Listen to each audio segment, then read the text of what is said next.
نہیں بہتری کی جانب نہیں جائیں گی. دیکھیں نوٹیفیکیشن ہو سکتا ہے ہو بھی جائے لیکن اس سارے تناؤ کا جو ہے نا ایک بہت ہی ایک معمولی سا ایک حصہ ہے. وہ شاید اس کو آپ پرسنٹیج میں بھی نہ کاؤنٹ کر سکیں. بس اپوزیشن لیڈر کی تقرری سے کوئی فرق نہیں پڑتا کہ اس سے کوئی بہت بڑی تبدیلی آ جائے گی یا اپوزیشن لیڈر بننے کے بعد محمود خان اسحق کوئی انہوں نے انقلاب برپا کر دیں گے یا کوئی ان کی اپوزیشن سے جو ہے حکومت جو ہے وہ مجبور و بے بس ہو جائے گی. کچھ بھی نہیں ہوگا. اول تو یہی ایک سوال ہے کہ ہوگا بھی یا نہیں ہوگا. ایسا اگر ہو بھی جاتا ہے تو اس سے کوئی ہماری سیاست میں کوئی تبدیلی نہیں آ رہی. دیکھیں مذاکرات کے لیے ایک بات بالکل آپ اس کو لکھ لیں کہ صرف دو صورتوں میں مذاکرات جو ہیں تحریک انصاف کے اور اسٹیبلشمنٹ کے ہو سکتے ہیں. حکومت سے تو آپ مائنس کر دیں, کوئی تعلق ہی نہیں ہے. یا تو کوئی عالمی قوت بیچ میں پڑ جائے یا تحریک انصاف ایسے حالات پیدا کر دے کہ اسٹیبلشمنٹ مجبور ہو جائے. ابھی دونوں صورتیں نہیں ہیں. دونوں صورتیں پریکٹیکل بات ہے. دونوں صورتیں کوئی اسی عالمی قوت کو ابھی تحریک انصاف میں کوئی دلچسپی نہیں ہے. صحیح. ان کے جو بھی خواہشات ہیں جو بھی معاملات ہیں وہ ویسی جو ہے وہ پورے ہو رہے ہیں تو ان کا کوئی انٹرسٹ ہی نہیں ہے تحریک انصاف میں. تحریک انصاف اپنی عوامی قوت کے مظاہرہ کرنے میں ناکام ہو چکی ہے. عوامی قوت کا مظاہرہ جب ہم بات کرتے ہیں نا پاکستان کے اندر تو مطلب یہ نہیں ہوتا کہ عام آدمی آپ کے ساتھ کتنا ہے, وہ بہت مہذب معاشروں میں ہوتا ہو. ہمارے نہیں ہوتا. ہمارا ہی مطلب یہ ہے کہ سڑک پہ نکل کے حکومت کو مجبور کر دینا کہ آؤ اور ہماری بات سنو. اس میں تحریک انصاف ناکام ہو چکی ہے. پوری کوشش کی تحریک انصاف نے, نتیجہ نہیں حاصل کر سکی. تو وہاں یہ دونوں کام نہیں ہو سکتے. تو کیوں مذاکرات ہوں گے؟ کس لیے ہوں گے بھائی؟ آپ اس نقطے کو سمجھیں کہ یہ جو مذاکرات ہیں اگر کامیاب ہو جاتے ہیں تو یہ حکومت کے لیے سمجھ لیں کہ خود ہی اپنے قبر میں خود ہی کود جانے والی بات ہے کہ یہ حکومت جو ہے خود ہی قبر میں چھلانگ لگا کے اپنے اوپر سلیب رکھ لے. کیا پاگل کتے نے کاٹا ہے اس حکومت کو؟ یہ کام کرے گی؟ کیوں کرے گی؟ اس کو اندازہ نہیں ہے کہ اس وقت جو ہے عوامی ہواؤں کا رخ کس طرف ہے. اس کو اندازہ نہیں ہے اگر اس ملک میں منصفانہ الیکشن ہو جاتے ہیں تو کیا صورت بننی ہے. اس کو اندازہ نہیں ہے کہ وہ کس طرح جو ہے وہ الیکشن جیت کر آئی ہے. تو کوئی ایسا امکان جو ہے نا فی الحال جو ہے مذاکرات کا نہیں ہے. حکومت کبھی بھی نہیں چاہے گی کہ مذاکرات ہوں, اور یا کامیاب ہونا تو ایک بہت بات کا مرحلہ ہے, بہت ہی بات کا. یہ بھی نہیں چاہے گی حکومت کے جو ہے نا یہ حکومت کے نا مذاکرات ہوں. ان کے ہاتھ میں تو حکومت کے جو ہے وہ کچھ ہے ہی نہیں. تو کیوں مذاکرات کر کے یہ اپنا سیاسی کھیل ہمیشہ کے لیے ختم کر لیں؟ دیکھیں 8 فروری ایک ایسی رات تھی جب نواز شریف کے پاس یہ موقع تھا کہ وہ نتائج کو جو مسترد کر کے تاریخ میں امر ہو جاتے. وہ موقع نواز شریف صاحب نے کھو دیا ہے اپنی بھائی کی سیاست کے لیے اور اپنی بیٹی کی سیاست کے لیے. اب وہ تاریخ جو ہے وہ بہت کم لوگوں کو ایسے موقع دیتی ہے. تاریخ نے نواز شریف صاحب کو موقع دیا تھا لیکن وہ ٹرین نواز شریف صاحب مس کر چکے ہیں. باقی اسی طرح کے جو ہے نا وہ معاملات چلتے رہیں گے.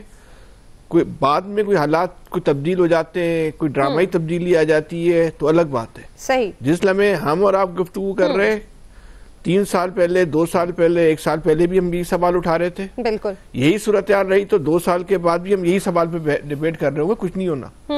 بالکل بے فکر رہیں. کل بھی آپ نے سوال پوچھنا ہے اور اگلے سال بھی آپ نے یہی سوال پوچھنا ہے. اس لیے مطلب آپ کو کوئی تبدیلی آتی دکھائی نہیں دیتی. ہمارے پاس تو جواب دے دیں. کیس ہار گئی آج نواز شریف سے ٹریبونل میں لگے رہے. ارے چھوڑے نا, اس سے کیا فرق پڑ رہا ہے؟ میں نے کہا ڈاکٹر یاسمین راشد آج کیس ہار گئی ہیں ٹریبونل میں, لہذا لگے رہے. اس سے بھی کوئی پرواہ نہیں پڑتی. الیکشن بھی ہار گئی تھی, صحیح ہار گئی. ڈاکٹر یاسمین الیکشن بھی ہار گئی تھی. کیس سے کیا ہوتا ہے؟ یہ اس ملک میں اس طرح کے الیکشن ہوئے ہیں 18 میں بھی 24 میں بھی, لہذا لگے رہے غصہ نکالتے رہے. کیا کریں وہ, اس کا کچھ نہیں ہو سکتا یار. آج بھی ہار گئی وہ ٹریبونل میں. اب جائیں ٹریبونل کو بھی پکڑ لیں. ہم تو کہہ رہے سارے ہار گئے تھے. ارے بھائی ہارے ہیں نا عامر صاحب. صحیح. الیاس صاحب آپ کو کیا لگتا ہے کوئی تبدیلی؟ میں عامر صاحب کی بات سے, ان کے پاس تو اختیار ہی نہیں ہے یار. آپ سب کہتے ہیں, روزانہ کہتے ہیں اختیار نہیں ہے, جب وہ جیت جاتے ہیں تو اختیار ان کے پاس ہے. ویسے کمال ہے جی, ادھر کی ادھر. الیاس صاحب یہ عدالت اور یہ پارلیمان اور یہ سب کچھ شاہجہاں صاحب انہی کے پاس ہے.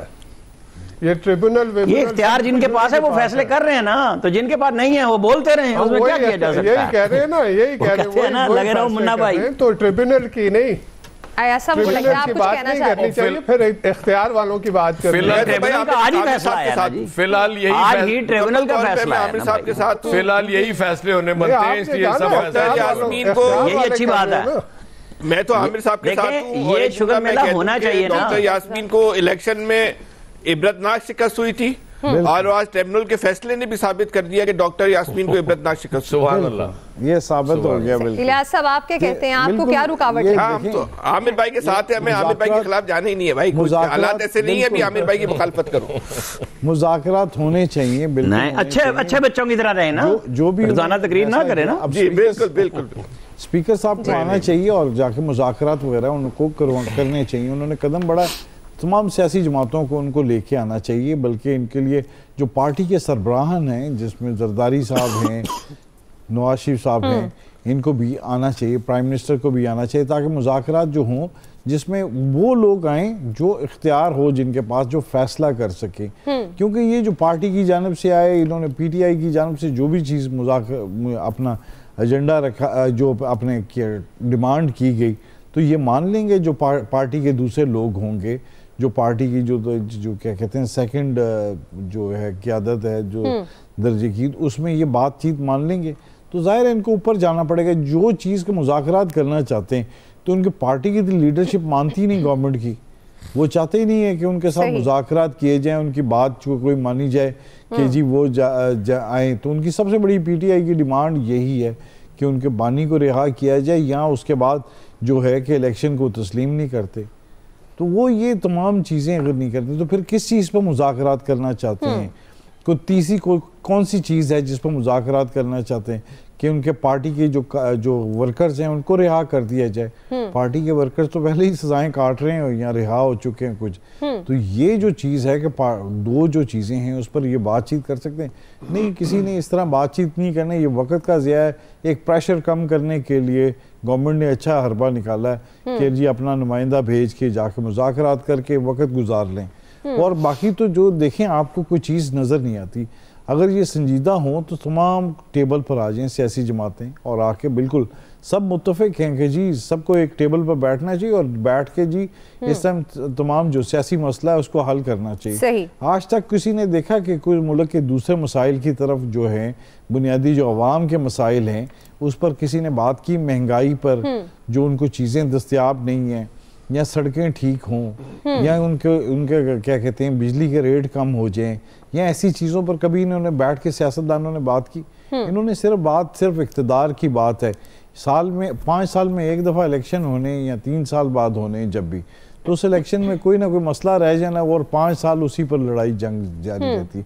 جو اپوزیشن ہوتی ہے تو وہ بالکل ان کو کرنے نہیں دیتی. ایک بات کہنی ہے، جو صورتحال ہے اس کو مسئلے کو حل کرنے کے لیے ان کو سب کو بیٹھنا چاہیے، مسئلے کا حل کرنا چاہیے، اور عوام جن کے لیے منتخب، جن کے ووٹوں سے منتخب ہو کے آتے، ان کے لیے بہتری سوچنی چاہیے تاکہ وہ مسئلے حل ہو سکیں جو ان کی ضروریات ہیں. لیکن انفارچونیٹلی ایسا ہوتا نہیں الیاس صاحب. کوئی آ جائے، وہ آ جائیں یا یہ آ جائیں، تو کسی کا مسئلے حل ہوتے ہوئے دکھائی نہیں دے رہے. بالکل ایسا وہ آپ دیکھیں پہلے جب آئی، جو پی ٹی آئی کی گورنمنٹ آئی، جی 200 ایکسپرٹس بیٹھے ہیں، جی اکانومی کو ٹھیک کر دیں گے. بعد میں پتہ چلا کچھ نہیں ہوا، سارے عوام ادھر کے ادھر ہی رہ گئے. عوام چاہتے ہیں بنیادی مسئلے حل ہونا، جو ان کے بنیادی ضروریات ہیں.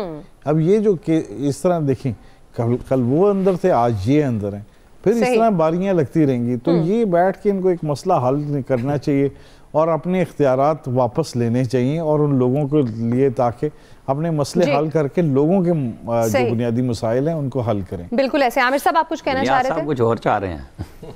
ہاں جی، میں کہہ رہا تھا بڑا موسم ٹھنڈ چل رہا ہے، لیکن اچھی خبر آئی ہے کہ مری میں اور گلیات میں کل برف باری کی اطلاع ہے. اسلام آباد میں بارش کی، تو انجوائے اس کو بھی کرنا چاہیے. اچھی بات ہے. عامر صاحب، گلیات کی کراچی تو اتنی ٹھنڈ ہوتی نہیں. فیصل صاحب، آپ فیصل کو دعوت دیں نا، انہوں نے آپ کی حمایت کی ہے یار. میں تو بلا رہا ہوں، آتے ہی نہیں ہے، یہ نکلتے ہی نہیں وہاں سے. فیصل صاحب اب آپ کو دعوت ہے. اور فیصل صاحب بھی آج اختیار والوں کے ساتھ میں تو در میں سکنے عامر صاحب کے ساتھ ہوں. فیصل صاحب دعوت قبول کریں کیا؟ حاضر ہونا، آئیں آپ کو برف پہ لے کے چلیں، کوئی گولے شولے کھلائیں. آج ایکسکلوسیولی فیصل کے لیے ہے. کون سے گولے؟ کل بات کریں گے. صحیح، بالکل یہی تو سمجھیں آپ. جیسے آپ نے کہا کہ جو موسم کا ٹیمپریچر ہے وہ اس وقت سرد ہو چکا ہے اور وہاں پر کافی بہتری ہے. اسی طرح سیاسی ٹیمپریچر میں بھی بہتری آنے کی ضرورت ہے، اور اس کے لیے تمام سیاستدانوں کو مل کر کوشش بھی کرنی چاہیے. پروگرام میں یہاں وقت ہوا ہے بریک کا. بریک کے بعد ہم بات کریں گے کراچی کا کھلا گٹر ایک اور جان نکل گیا ہے. کراچی میں مین ہولز اور گٹر سے ہلاکتوں کا سلسلہ آخر کیسے رکے گا، اس پر بات کریں گے بریک کے بعد.